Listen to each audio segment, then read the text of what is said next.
சிந்தையில் செதுக்கப்பட்ட கதைகளை உங்களின் செவி வழியே செலுத்தும் முயற்சியினூடே செழிலி ஆடியோ நாவல்ஸ்க்கு உங்களை வரவேற்பது உங்கள் செழிலி. நம்ம சேனலில் இப்போ நம்ம பார்க்க போகிற நாவல் எழுத்தாளர் செழிலி அவர்களின் காதல் எனும் மந்திரத்தின் மாயம் என்ன. வாங்க கதைக்குள்ள போகலாம். பேசும் கதைகளின் குரலாய் நான் மனோசங்கரி. மந்திரம் 11. மறுநாள் காலை விடிய முதலில் சூரியநந்தன் தான் விழித்து கொண்டான். இதய நிலாவோ படுக்கையில் அமர்ந்தபடியே உறங்கிக் கொண்டிருந்தாள். என்ன இவோ உட்கார்ந்துட்டே தூங்குறா என்று நினைத்தவன் அவளை எழுப்ப போக, பிறகு அசந்து தூங்குபவளை எழுப்ப மனமில்லாமல் உறங்கும் தன்னவளின் அழகினை சற்று தள்ளி நின்று அமைதியாக ரசித்தான். முதலாக அவனின் காலை பொழுது அழகாக விடிந்தது போன்றதொரு எண்ணம் அவனுக்கு. பிறகு தன் காலை கடன்களை முடித்து தன்னை சுத்தப்படுத்தி கொண்டு வந்தவன் அவளுக்காக குழம்பி தயாரித்து எடுத்து வந்தவன் மேஜையில் வைத்துவிட்டு அவள் அருகே அமர்ந்தான். லூனா என்று காட்சிக்கும் வலிக்கும் அளவு மென்மையாக அழைத்தான். ஆனால் அவனின் லூனாவோ அவனது அழைப்பில் பதறி அடித்து கொண்டு எழுந்தாள். ஹே ரிலாக்ஸ் லூனா, என்னாச்சு என்று அவன் பதற்றமாக கேட்க, அவளோ எதையோ யோசித்து பிரமை பிடித்தவள் போன்றிருந்தாள். அவள் கைகளை பற்றியவன், Luna are you okay, nightmare ஏதோ வந்துச்சா என்க மெதுவாக அவனிடமிருந்து தன் கைகளை பிரித்தவள். இல்லை நந்த் என்று அவனின் பேரை பாதியிலேயே முடித்தவள். ஒண்ணுமில்ல என்றாள். அப்பொழுதுதான் அவளின் கண்களை கவனித்தான். லூனா, உன் கண்ணி ஏண்டி இப்படி ரெட்டா இருக்கு, நைட்டு சரியா தூங்கலையா என்க அவளோ, புது இடம்ல அதனால வரல என்றதோடு முடித்து கொண்டாள். சரி, ஃப்ரெஷ் ஆகிட்டு வந்து காப்பி குடி, உனக்காக ஸ்பெஷலாக மேக் பண்ணேன். அப்புறம் உன்கிட்ட ஒரு முக்கியமான விஷயம் பற்றி பேசணும் என்று அவன் கூற, அவளோ கழிவறை சென்று விட்டு வெளியே வந்தாள். நான் வீட்டுக்கு கிளம்புறேனே ப்ளீஸ் என்றாள். என்னாச்சு உனக்கு, உடம்பு எதுவும் பண்ணுதா என்று கேட்க அவளோ மௌனமாக இருந்தாள். ஏதோ அவளுள் சரியில்லை என்று உணர்ந்தவன் அதற்கு மேல் அவளை கேள்விகளால் கஷ்டப்படுத்தாமல், சரி வா நானே ட்ராப் பண்றேன் என்று அவன் எழும்ப, அவளோ கேப்ல போய்க்கிறேன் என்றவள் அவனை அழுத்தமாக ஒரு பார்வையை பார்த்துவிட்டு சென்றாள். அவனுக்கு மனதுக்கு நெருடலாக இருந்தது. கொஞ்சம் கனவுகள், கொஞ்சம் நினைவுகள் நெஞ்சை நஞ்சாக்கி செல்லும். கொஞ்சம் உறவுகள், கொஞ்சம் திணைவுகள் கண்ணை துண்டாக்கி துள்ளும். Why did she behave like this? அவ பார்வை எனக்கு ஏதோ சொல்லுச்சே என்று நினைத்தபடி அமர்ந்தவனின் கண்களுக்கு லேசாக திறந்திருந்த அந்த இருட்டறை தென்பட்டது. நம்ம நேத்திலிருந்து இந்த ரூமை திறக்கவே இல்லையே என்ற யோசனையில் பூர்வம் இடுங்கியவன் வேகமாக உள்ளே சென்று ஆய்வு கூடத்திற்கு சென்று பார்த்தான். லாக்கரை திறந்து பார்க்க கோப்புகள் களைந்தபடி இருப்பதை பார்த்தவனுக்கு என்ன நடந்திருக்கும் என்று தெரிந்துவிட்டது. ஓ ஷிட் என்று காலை உதைத்தவன் வேகமாக சென்று உடைமாற்றிக் கொண்டு இதய நிலாவின் வீட்டை நோக்கி பயணித்தான். அது ஒத்திருக்கப்படாமல் இருக்க எதையோ சிந்தித்தவன் புயலென காரை செலுத்தியபடி வந்து நின்றது அகத்தியனின் வீட்டிற்கு தான். வாசலில் அழைப்பு மணி ஒலிக்கவும் யோசனையோடு அகத்தியன் வந்து கதவை திறக்க வாடிய முகத்தோடு இதய நிலா தான் நின்றிருந்தாள். இதயா, என்னாச்சு, இவ்வளோ காலையில வந்திருக்க, ஏன் ஒரு மாதிரி இருக்க, முதல்ல உள்ள வாணி என்று அவளை உள்ளே அழைக்க அதி என்று கேவியவள் அவனின் புஜத்தில் சாய்ந்து அழ ஆரம்பித்தாள். அதில் பதறியவன், இதையா ஏன் அழற, என்ன நடந்துச்சுமா, வீட்டில் எல்லாரும் ஓகே தானே என்று கேட்க அவளிடம் அழுகை மட்டுமே மிஞ்சியது. அவளை அழைத்து வந்து அமர வைத்தவன் சற்று நேரம் பொறுமையாக காத்திருந்தான் அவள் அழும் வரை. பிறகு தண்ணீரை எடுத்து குடிக்க கொடுத்தவன், என்னன்னு சொல்லேதையா என்று சற்று கண்டிப்புடன் கேட்க, அதி நந்தாவை நம்பி நீ ஏமாந்துட்டேன் அதி என்று கத்தி அழுதாள். இதையா நீ என்ன சொல்ற என்றவனுக்கு அவளை நினைத்து பாவமாக இருந்தது. அதற்குள் வெளியே காரின் சத்தம் கேட்க இதய நிலா அதிர்ந்தாள். சூரியநந்தன் தான் வந்திருந்தான். லூனா, உன்கிட்ட நான் கொஞ்சம் பேசணும் என்றான்.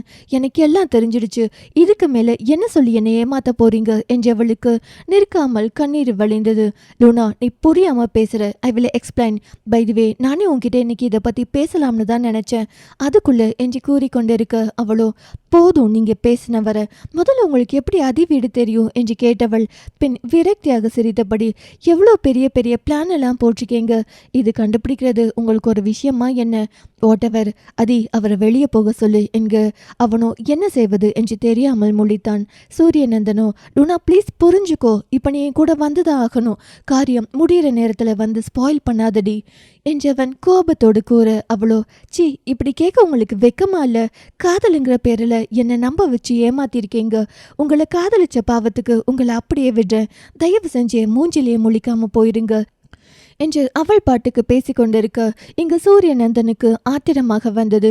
பொறுமையை இழுத்து பிடித்தவன், லூனா லூனா இங்க பாரு, என் கூட வாடி, நான் தான் உனக்கு தெளிவா சொல்றேன்ல, வா ப்ளீஸ் என்றவன் அவளின் கையை பற்ற போக அவனை உதறியவள், உங்களுக்கு அவ்வளோதான் மரியாதை சொல்லிட்டேன், அதி கால் தி போலீஸ் என்றிட அவனோ செய்வதறியாமல் தவித்தான். அவள் கூற்றில் சூரியநந்தனுக்கு சற்று கோபம் ஏறியது. அங்கிருந்த சோஃபாவில் கால் மேல் கால் போட்டு அமர்ந்தவன், அவன் போலீஸுக்கு கால் பண்ணிடுவானா என்ன? டூ இஃப் யூ டேர் என்க. அகத்தியனோ பாவமாக பார்த்தான். இதே நிலாவை அவனை புரியாமல் பார்த்தவள், அதி நீ ஏன் அமைதியா இருக்க என்றவளுக்கு அவனின் மௌனம் கிளியை கிளப்பியது. அதி என்று மெதுவாக அழைத்தவளுக்கு 2ஆம் முறை இதயம் உடைந்த உணர்வு. பொத்தன அமர்ந்தாள் சோஃபாவில். உள்ளமே உள்ளமே, உள்ளே உன்னை காண வந்தேனே, உண்டாகிறாய் துண்டாகிறாய், உன்னால் காயம் கொண்டேனே.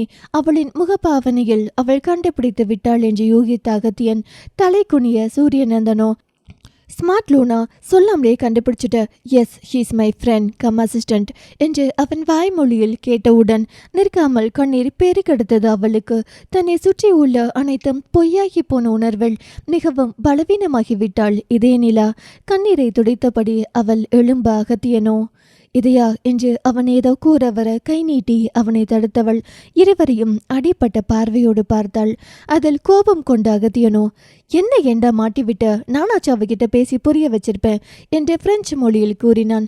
அதற்கு சூரியநந்தனோ, அவ இதுக்கு மேல நம்ம சொல்றதை கேட்கிற மனநிலையில் இல்லை, அவளை மனசளவில் பலவீனப்படுத்தினாதான் இப்போ நம்ம காரியம் நடக்கும், அவளை இப்போதைக்கு பேச விடக்கூடாது, நீயும் அவளை ஏமாத்திருக்கான்னு தெரிஞ்சாதான் அவ இன்னும் பலவீனமாவா, அதான் என்று பிரெஞ்சு மொழியில் பதில் கூறினான். அவளை இன்னும் ஏதாச்சும் கஷ்டப்படுத்துற மாதிரி செஞ்சேனுவே, அப்புறம் நான் மனுஷனாவே இருக்க மாட்டேன். ஓ, ஃப்ரெண்டு மேல அவ்வளோ பாசம், நான் சொல்லிதான் நீ அவ கூட ஃப்ரெண்ட்ஷிப் வச்சுக்கிட்ட, அது ஞாபகம் இருக்கட்டும், அவ என்னோட லவ்வர், எனக்கு தெரியும் என்ன செய்யணும்னு, சரி அவளை பத்திரமா பார்த்துக்கோ, சீக்கிரமா வேலையை முடி என்றான். இருவரும் மாறி மாறி பிரெஞ்சு மொழியில் பேசவும் அதில் கோபம் கொண்டவள், இன்னும் என்ன பிளான் போடுறீங்க என்னை ஏமாத்த, உங்களுக்கு ரத்தம் தானே வேணும், இந்தாங்க எடுத்துக்கோங்க என்றபடி அருகில் இருந்த பழம் வெட்டும் கத்தியை எடுத்தவள் தன் கையை குளித்தாள். தாங்க முடியாத விரக்தியில் ஏற்கனவே மன உளைச்சலில் இருந்தவள் இப்போது இரத்தத்தை பார்த்ததும் மயங்கி சரிந்தாள். அதில் இருவரும் பதற, ஓ ஷிட், அதி ஃபர்ஸ்ட் எய்ட் பாக்ஸ் என்று கேட்டபடி அவளை தாங்கினான் சூரியநந்தன். அவளின் கை காய்த்திருக்க மறந்துட்டவன் அவளை அப்படியே தூக்கி கொண்டு காரில் கிடத்தி அவனின் வீட்டை நோக்கி புறப்பட்டான். என்ன நடந்தது? ப்ராஜெக்ட் இதே நிலா என்று குறிப்பிட்டிருந்த கோப்பினை பார்த்து புருவம் இடுங்கியவள் அதனை திறந்து படிக்க ஆரம்பித்தாள். மேலோட்டமாக படித்தவளுக்கு எதுவும் புலப்படாமல் இருக்க விறுவிறுவென அனைத்து பக்கங்களையும் தனது அலைபேசியில் புகைப்படம் எடுத்தவள் அதனை அங்கு வைத்துவிட்டு வந்துவிட்டாள் படுகை அறைக்கு. மனதினுள் அப்படி ஒரு பயம், ஏதோ ஒன்று தன்னை சுற்றி நடக்கிறது என்று புரிந்து கொண்டாள். கோப்பில் இருந்த விஷயத்தை படிக்க எத்தனித்தவள் அதற்கு முன்பு அவளின் நந்தனை தான் பார்த்தாள்.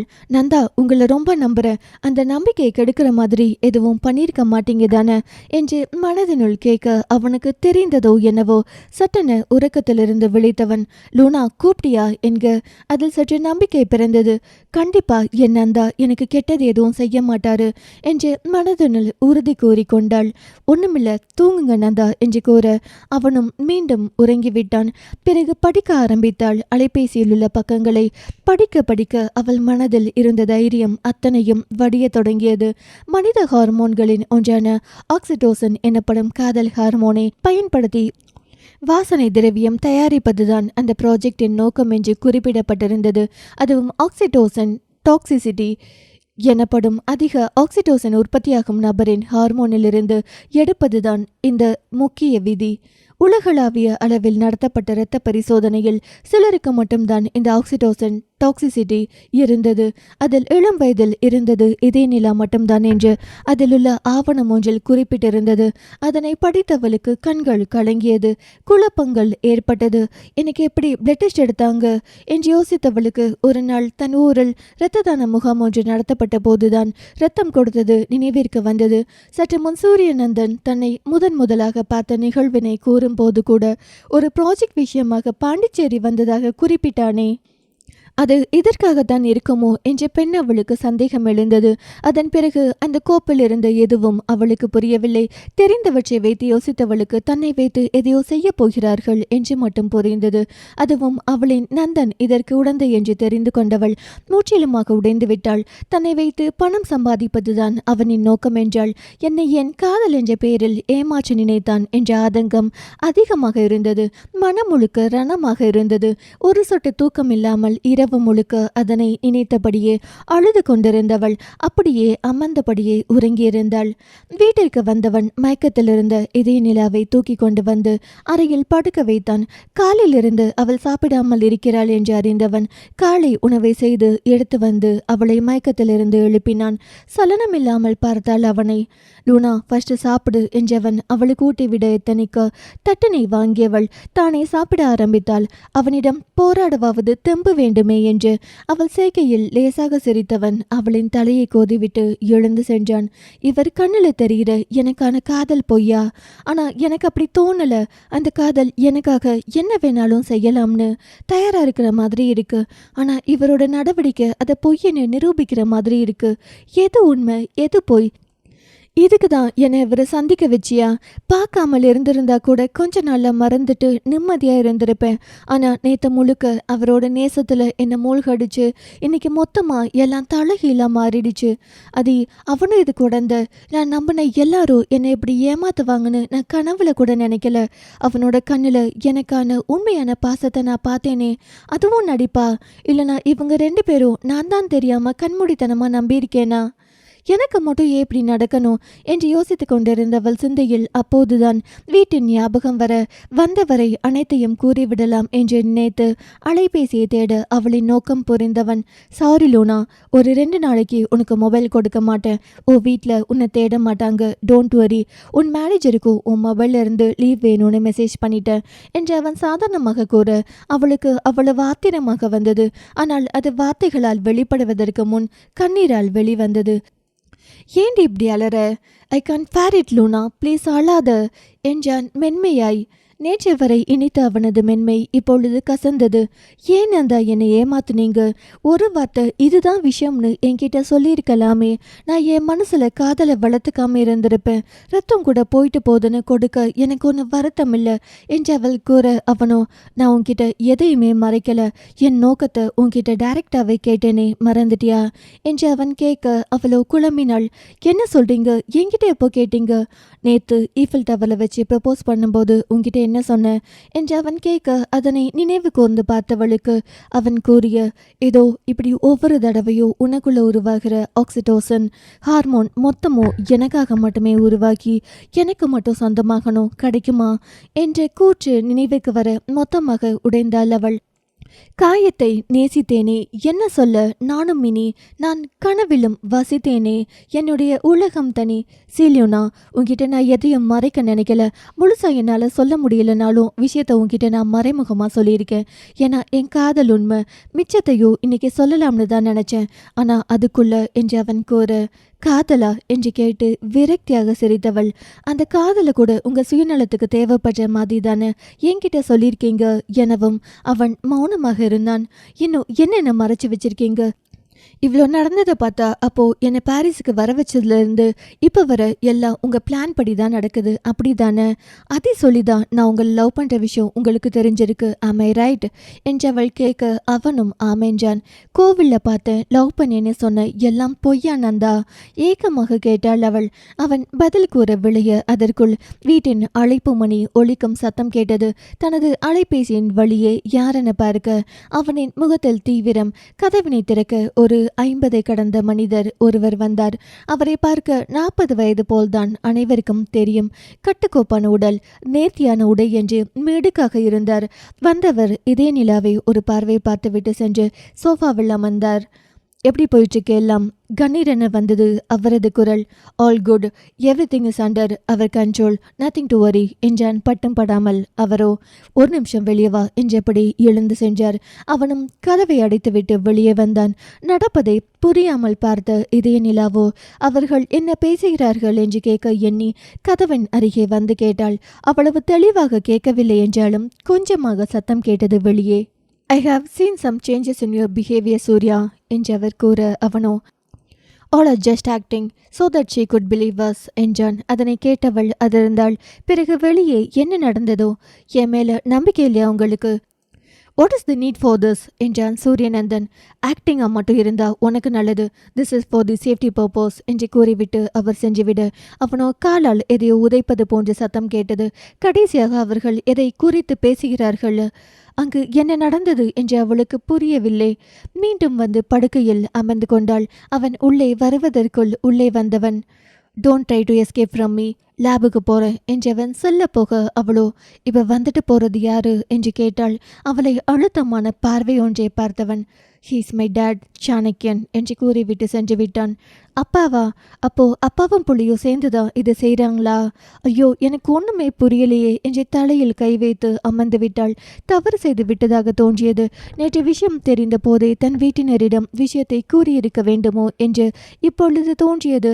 அகத்தியன் இருக்கும் தைரியத்தில் தானே அமைதியாக இருந்தாள். அவனும் எவ்வாறு செய்வான் என்று அவள் என்ன கனவா கண்டாள். தன்னை சுற்றி அனைத்து கதவுகளும் அடைக்கப்பட்டிருப்பது போன்று தோன்றியது. ஆய்வு கூடத்திற்கு சென்றவன் சிறிது நேரத்தில் வந்தான். அழுது கொண்டிருப்பவளை பார்த்தவன், லூனா, எவ்வளவு நேரம் அழுவ? முகமெல்லாம் வீங்கி போயிருக்குடி, முதல்ல வந்து ஃபேஸ் வாஷ் பண்ணு என்றவன் அவளை அழைத்து கொண்டு கழிவறைக்கு சென்று அவனே முகத்தை கழுவி விட்டான். அவனை தடுக்க கூட தோன்றாமல் அவனை பார்த்து கொண்டு மட்டும்தான் இருந்தாள்.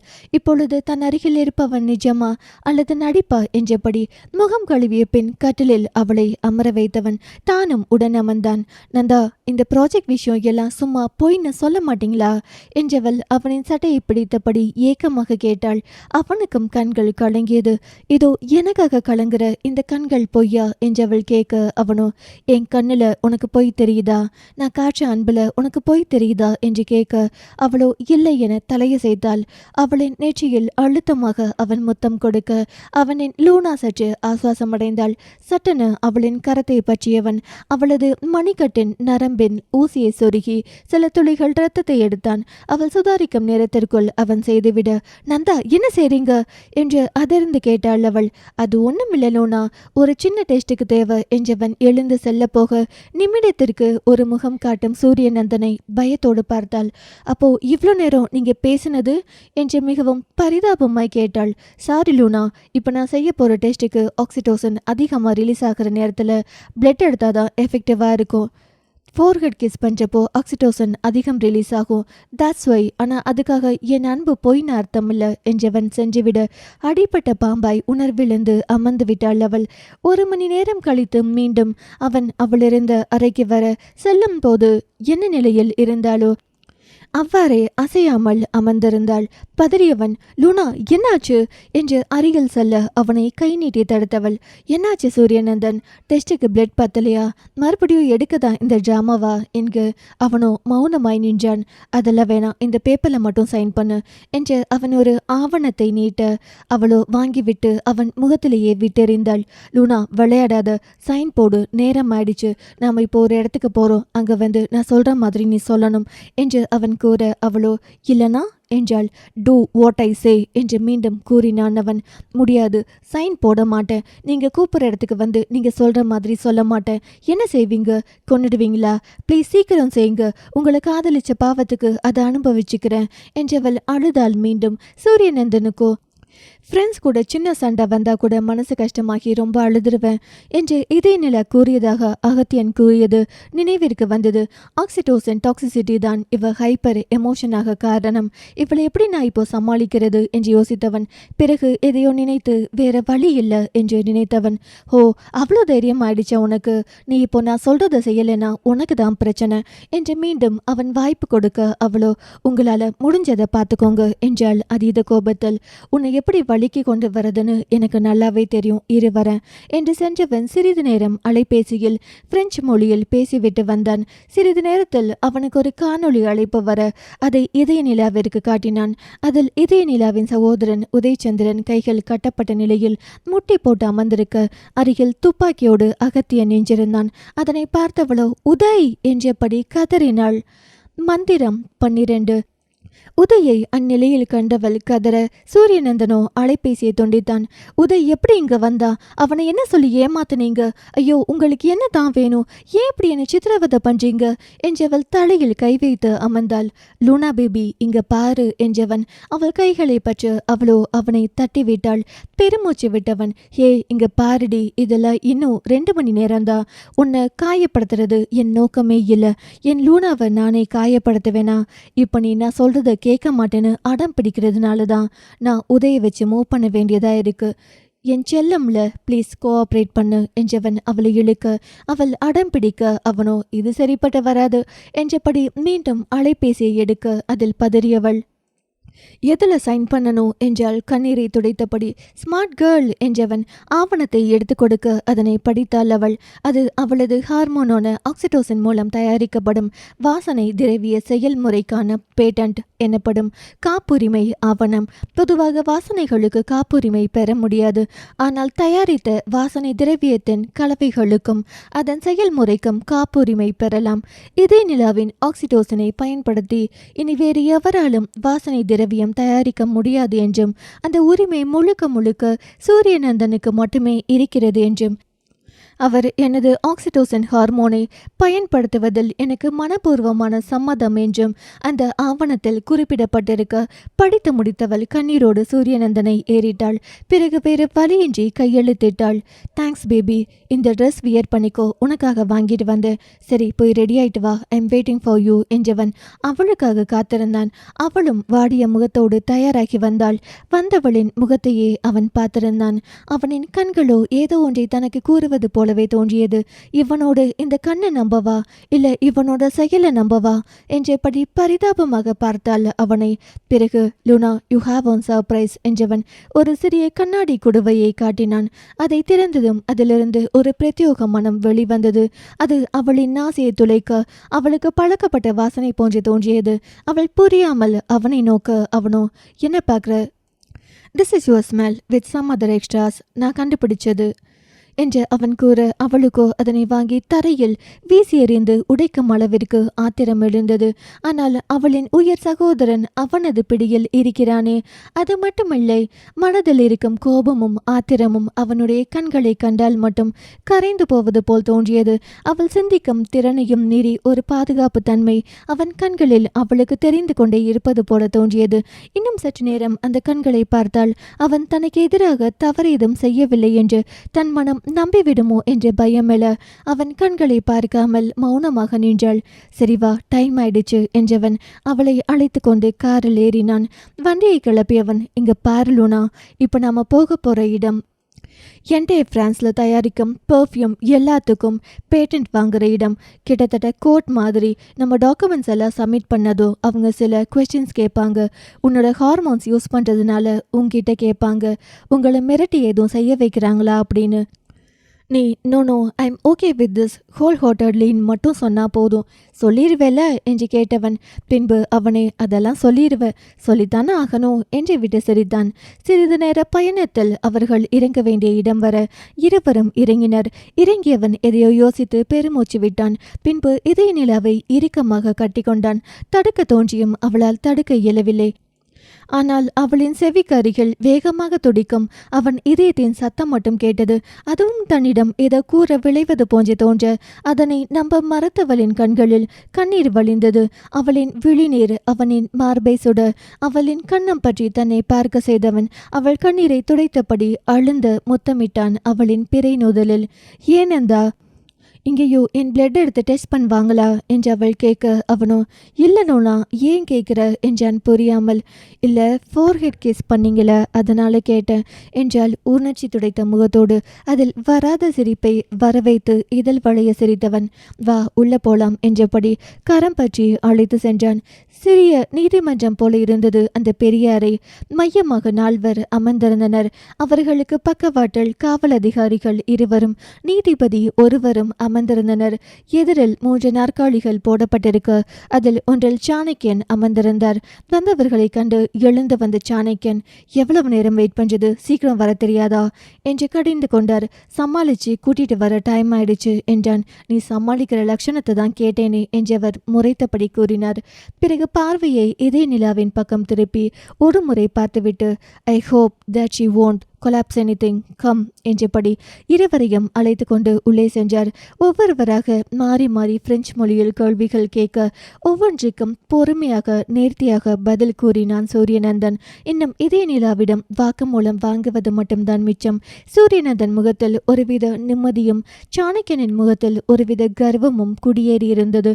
சம்மதம் கூறுவதற்கு இதே நிலா தன் வாயை திறக்க வரும் நேரம் அங்கு வந்து சேர்ந்தால் சந்திரிகா என்னும் இளம்பெண் மயங்கிய உதயச்சந்திரனை கைத்தாங்களாக அழைத்து வந்தபடி. சந்திரிகா சாணக்கியனின் 2வது மனைவியின் மகள். தன் தாய் இறப்பிற்கு முன்பு எழுதி வைத்துவிட்டு போன ஒரு கடிதத்தின் மூலம் தன் தந்தை குறித்த சில ரகசியங்களை இப்பொழுது சாணக்கியனும் சூரியநந்தனும் இதே நிலாவை வைத்து செய்யப்போகும் காரியத்தையும் அறிந்தவள். எப்படியாவது இதனை தடுக்க வேண்டும் என்று எண்ணினாள். தன் தமையனின் நண்பன் அகத்தியனை பிடித்தால் விஷயம் தெரிந்துவிடும் என்று நினைத்தவள் தன் தோழி அதிராவை உதவிக்கு அழைத்தாள். சொல்லு சந்திரிகா, அதிரா எனக்கு உன்னோட ஹெல்ப் வேணும் என்றவள் நடந்த அனைத்தையும் கூறினாள். என்ன சொல்ற சந்திரிகா, இவ்வளோ நடந்திருக்கா?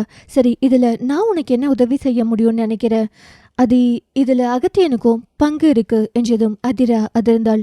நோவே சந்திரிகா, கண்டிப்பா தப்பு பண்ற ஆள் இல்ல. இப்ப இதை விவாதிக்கிற நேரம் இல்ல. அவர் உன்னை சின்சியரா லவ் பண்றாரு தானே? நீ கேட்டா அவர் இருக்கிற இடம் தெரிஞ்சிடும். என் அப்பாவோட சிஸ்டம்ல இருக்கிற கால் ரெக்கார்ட்ஸ் எல்லாம் கேட்டேன். அந்த பொண்ணோட தம்பி இப்போ உன்னால கஸ்டடியில தான் இருக்கான். நீ பேசி இடத்த கேட்டு சொல்லு ப்ளீஸ் என்க. அவள் கூறியதன் மூலம் அதில் இருக்கும் தீவிரத்தை உணர்ந்தவள். அவள் கூறியபடி செய்தாள். இவ்வளவு நாள் தன்னை தவிர்த்த தன் காதலி இன்று தனக்கு அழைக்கவும் மகிழ்ச்சியாக அழைப்பை ஏற்றவன். அதி என்றான் காதலாக. உங்களை பார்க்கணும் அதி, இப்பவே ப்ளீஸ் என்றாள். அவனோ உறங்கிக் கொண்டிருக்கும் உதயச்சந்திரனை ஒரு முறை பார்த்துவிட்டு அவர்கள் இருக்கும் விலாசத்தை கூறி வர சொன்னான். பிறகு சந்திரிகாவும் அதிராவும் அவ்விடத்தை நோக்கி விரைந்தனர். வந்ததும், அதிரா நீ உன் ஆளை ஏதாச்சும் பேசி சமாளி, அதுக்குள்ள நான் அவனை கூட்டிட்டு அங்கே போயிடுறேன் என்று கூற அவளும் சரி என்றபடி உள்ளே சென்றாள். அதி என்றபடி அவனை அணைத்து கொண்டாள் அவள். அதில் பதறியவன், அதி என்ன ஆச்சு என்றான். உங்ககிட்ட தனியா பேசணும் என்று அவள் கூறவும் அருகில் இருக்கும் அறைக்கு அவளை அவன் அழைத்து செல்ல இங்கு சந்திரிகா உள்நுழைந்தாள். உதயச்சந்திரனை அவன் கட்டி போட்டிருப்பாள் என்று அவள் எதிர்பார்த்து தேட அவனோ ஒய்யாரமாக கட்டிலில் படுத்து உறங்கி கொண்டிருந்தான். மலமாடு, அங்க உன் அக்காவை வச்சு பேரம் பேசிட்டு இருக்காங்க. நீ மாமியார் வீட்டுக்கு வந்த மாதிரி இப்படி தூங்கிட்டு இருக்க என்று புலம்பியவள் அவனை ஓங்கி ஒரு மிதி மிதித்தாள். அவள் மிதித்த மிதியில் அவன் கத்த போக அவனின் வாயை பொத்தியவள், கத்துன குத்துவேன் என்றாள். அவ்வளவு கலவரத்திலும் தனக்கு வெகு அருகில் இருக்கும் பெண் அவளின் முகத்தையே ரசனையோடு பார்த்தான் உதயச்சந்திரன். அவன் பார்வையை உணர்ந்தவள், டேய் எரும, உங்க அக்கா அங்க ஆபத்தில் இருக்காங்க, நீ இங்க என்ன சைட் அடிச்சிட்டு இருக்க என்று தலையில் அடித்து கொண்டாள். ஆபத்தா? நீ என்ன சொல்ற? நீ ஏதோ தப்பா புரிஞ்சு வச்சிருக்கன்னு நினைக்கிறேன். ஆமா, நீ யாரு என்றவன் ஏதோ கூற வர அவளோ, ஓ காட், இவனை அந்த சூர்யா என்ன சொல்லி ஏமாத்தி இங்க வர வச்சான்னு தெரியலையே. இவனுக்கு இப்போ உட்கார்ந்து விளக்குறதுக்கு நேரம் இல்லை என்று நினைத்தவள் மயக்க மருந்து தெளித்த கைக்குட்டையை தேட அது அவளிடம் இல்லை.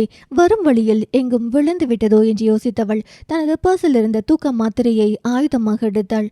இவனை எப்படி இது சாப்பிட வைக்கிறது? வேற வழி இல்லை. ஆபத்துக்கு பாவம் இல்லை.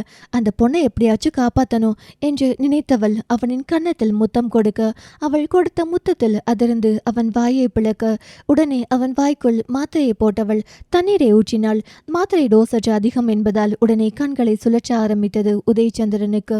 பிறகு அவனை கைத்தாங்களாக அழைத்து வந்தவள் காரில் ஏற்றி காப்புரிமை பெறும் இடத்திற்கு வந்து சேர்ந்தாள். அங்கு அறைக்கு சென்று அதிராவிடம், அதி என்னாச்சுன்னு சொல்லு என்று அவன் வினவ, கூடி சீக்கிரத்துல என் விருப்பத்தை உங்ககிட்ட சொல்லலாம்னு தான் நினைச்சேன். ஆனா நீங்க இவ்வளோ மோசமானவராய் இருப்பீங்கன்னு நினைச்சு கூட பார்க்கல அதி என்றாள் அவள். அவள் கூற்றில் புரியாதவன், அதி நீ என்ன சொல்ற? நான் என்ன தப்பு செஞ்சேன்? போதும் நடிக்காதீங்க அதி. சந்திரிகா சொல்லும் போது கூட உங்களுக்கு தான் நான் சப்போர்ட் பண்ணேன். ஆனா இங்க அந்த பொண்ணோட தம்பியை பார்த்தது உங்க மேல உள்ள நம்பிக்கை போயிடுச்சு. என்று அவள் கலங்கி கூற, அவள் கூற்றின் மூலம் ஓரளவு நடந்ததை யூகித்தவன் விறுவிறுவென வெளியே வந்து பார்க்க அங்கு உதயச்சந்திரன் இல்லை. ஓ காட், அதே அவனை எங்க, ஒரு வார்த்தை என்கிட்ட கேட்க மாட்டியா என்று கண்டித்தான். அந்த பொண்ணை காப்பாற்ற போறேன்னு சந்திரிகா அந்த பையனை கூட்டிட்டு பேட்டன்ட் ஆஃபீஸ்க்கு கிளம்பிட்டா. நீங்க ஏன் இவ்வளோ பதறீங்க? அப்போ சந்திரிகா சொன்ன எல்லாம் உண்மைதான் அப்படிதானே என்று அவள் கேட்க, ஆமா உண்மைதான், உன்னை நம்பி அட்ரஸ் சொன்னது தப்பா போச்சு என்று கத்தியவன் அவளையும் அழைத்து கொண்டு மற்றொரு காரில் புறப்பட்டான். அவள் கேட்கும் எதற்கும் அவன் பதில் கூறவில்லை. சந்திரிகாவையும் அவளுடன் உதயையும் கண்ட சூரியநந்தனுக்கு கலக்கம் ஏற்பட, சாணக்கியனுக்கு கோபமும் பயமும் ஏற்பட, இதே நிலாவோ சகோதரனை நினைத்து கலங்கினாள். சாணக்கியனோ, Chandrika why did you come here என்று கோபமாக கத்தினார். அவளோ, உங்க மேல எவ்வளோ நம்பிக்கை வச்சிருந்தேன், நீங்க எப்படி செய்வீங்கன்னு கொஞ்சம் கூட எதிர்பார்க்கல. உங்களை இவ்வளோ நாள் அப்பான்னு கூப்பிட்டதை நினைச்சு அசிங்கப்படுறேன்.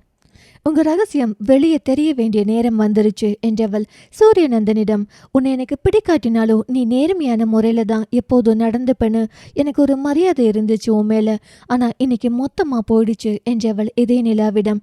இதையா, நீங்க பயப்படாம என்ன நடந்துச்சோ உண்மையை மட்டும் சொல்லுங்க. உங்க தம்பி சும்மா மயக்கத்துல தான் இருக்கான், ஒரு பிரச்சனையும் இல்லை. யாருக்காகவும் பயந்து நீங்க சம்மதம் சொல்ல வேண்டிய அவசியம் இல்லை என்று கூறவும், அவளது கூற்றில் அவள் சாணக்கியனின் மகள் சூரியநந்தனுக்கு தங்கை என்று புரிந்து கொண்ட இதே நிலாவிற்கு அப்போதுதான் நிம்மதி பிறந்தது. சாணக்கியன், சூரியநந்தன், இதே நிலா, சந்திரிகா மற்றும் மயக்கத்தில் இருக்கும் உதயச்சந்திரனை தவிர்த்து மற்ற யாவருக்கும் தமிழ் தெரியாத காரணத்தால் அதிகாரிகள் தங்களுக்குள் சலசலத்து விட்டு சாணக்கியனிடம் வினவினர். அவர் பதற்றத்தில் இருந்தார். சரியாக அந்நேரம் அகத்தியனும் அதிராவும் அங்கு வந்து சேர்ந்தனர். சூரியநந்தனோ, nothing, just family problem, you may ask ஒரு டிஸ்கிளரேஷன் என்றான் ஏதோ ஒரு தைரியத்தில். உணர்ச்சிகள் துடைத்த முகத்தோடு சூரியநந்தனை அவள் பார்க்க அவனும் பார்த்தான் அவளை.